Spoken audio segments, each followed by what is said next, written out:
Asia পেরিয়ে এখন বিক্ষোভে উত্তাল উত্তর আফ্রিকার দেশ মরক্কো। বিগত কয়েক বছরের মধ্যে সবচেয়ে বড় বিক্ষোভে নেমেছে দেশটির জেনজি প্রজন্ম। রাবাত ও মারাকেশ সহ কয়েকটি শহরে বিক্ষোভকারীদের সঙ্গে পুলিশের সংঘর্ষ অব্যাহত রয়েছে। ইতোমধ্যেই কাসাব্লাঙ্কা সহ বিভিন্ন স্থান থেকে কয়েকশো তরুণকে গ্রেপ্তার করেছে পুলিশ। তবে কি জেনজি অভ্যুত্থানের মুখে ক্ষমতা ছাড়তে বাধ্য হবে মরক্কো সরকার? বিস্তারিত থাকছে লিমা সায়ন্তীর ডেস্ক রিপোর্টে।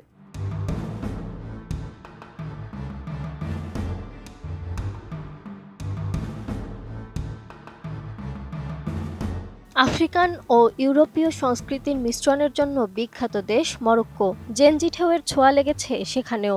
বলা হচ্ছে বিগত কয়েক বছরের মধ্যে সবচেয়ে বড় সরকার বিরোধী বিক্ষোভ এটি। গেল শনিবার থেকে অন্তত 11টি শহরে হাজার হাজার তরুণ তরুণী রাস্তায় নেমে এসেছে। আর এই আন্দোলনের ডাক দিয়েছে অজ্ঞাত পরিচয় বহন করা এক যুব সমাজ ভিত্তিক সংগঠন। সংগঠনটির নাম জেনজি 212।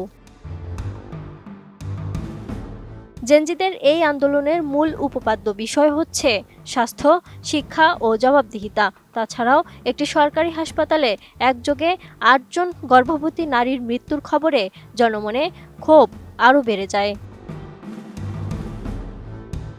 আরএফএল অডিটর, বাঁকা হয় না, ফাঁকা হয় না, আর ভাঙা এক কথায় অসম্ভব। বিভিন্ন আন্তর্জাতিক প্রতিবেদন বলছে গেল সোমবার রাতসহ বিভিন্ন শহরে পুলিশের সঙ্গে সংঘর্ষে প্রায় ডজন খানেক যুবককে আটক করেছে দেশটির নিরাপত্তা বাহিনী। দেশটিতে শনিবার থেকে শুরু হওয়া এই বিক্ষোভ ঠেকানোর চেষ্টা করছে পুলিশ। সেখানে তারা টানা অভিযান চালাচ্ছে। তবে কাসাব্লাঙ্কা, আগাদির, ওজদা ও মেকনেস সহ অন্যান্য শহর থেকে প্রায় কয়েকশো ব্যক্তিকে গ্রেপ্তারের খবর পাওয়া গেছে। ইতিমধ্যে বিষয়টি নিয়ে আলোচনার মাধ্যমে সকল দাবি পূরণের আশ্বাস দিয়েছে সরকার। সমঝোতার ঘোষণা দিয়ে জেনজিদের শান্ত করার প্রচেষ্টা অব্যাহত রাখা হয়েছে।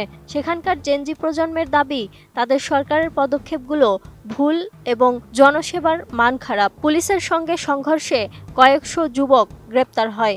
প্রথমে সামাজিক যোগাযোগ মাধ্যমে আন্দোলনের ডাক দেয়া হয়, পরে এটি সারা দেশে ছড়িয়ে পড়ে। প্রতিবেদনগুলো বলছে 30 সেপ্টেম্বর মরক্কোর তরুণদের সংখ্যাগরিষ্ঠ এই নেতৃত্বের দাবির বিষয়ে কথা বলতে সিদ্ধান্ত নিয়েছে দেশটির সরকার। এছাড়াও আইন মেনে দাবি অনুযায়ী স্বাস্থ্য, শিক্ষা ও সামাজিক পরিষেবা উন্নত করার কাজও করতে তারা পূর্ণ প্রস্তুতির কথাও জানিয়েছেন।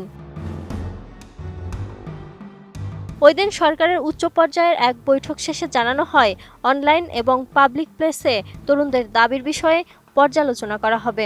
এরপর মেনে নেওয়া যাবে এমন দাবিগুলো মনোযোগ সহকারে আমলে নেবেন মরক্কো সরকার। মরক্কোর এই আন্দোলন ঐতিহ্যবাহী রাজনৈতিক দল বা কোনো ইউনিয়নের নেতৃত্বে হয়নি। এটি মূলত সামাজিক যোগাযোগ মাধ্যমে তরুণদের জনপ্রিয় প্ল্যাটফর্ম টিকটক, ইনস্টাগ্রাম, ফেসবুক ও ডিসকর্ডের মাধ্যমে সংগঠিত হয়েছে।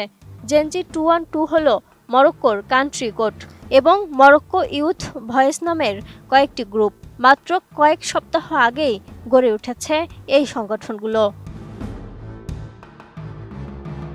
Lima Sayanti, ATN news.